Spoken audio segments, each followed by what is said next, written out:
What's up, travelers? And on one more episode of Airbnbs, hotels, and places around the world, we want to show you what you can get in Santa Marta, Colombia for about $70 per night. So come with us. We got this pretty sweet looking apartment. The guy actually, when we checked in, he gave us a free upgrade. I guess we were nice enough to get one of the top apartments with the insane view of the coast. And the apartment is very comfortable. It's got a full kitchen with everything that you might need.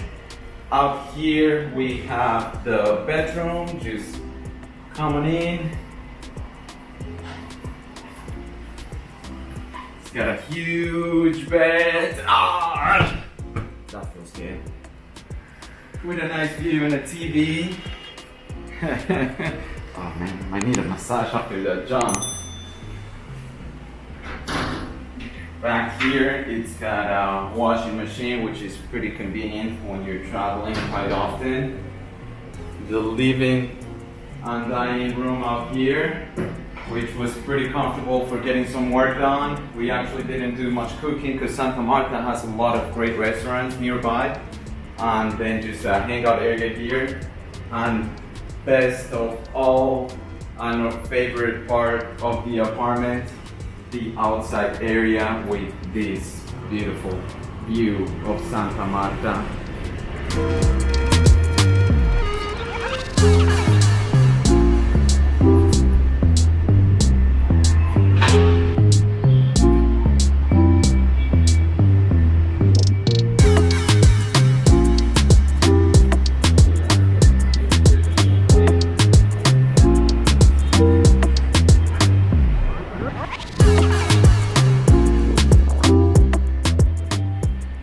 So that's the quick apartment tour of our place in Santa Marta, Colombia. Again, for about $70 per night, you can get an apartment like this in either Booking or Airbnb. We'll put the link to this building in the description below. Thank you for watching, and until the next place. Thanks so much. Keep on traveling.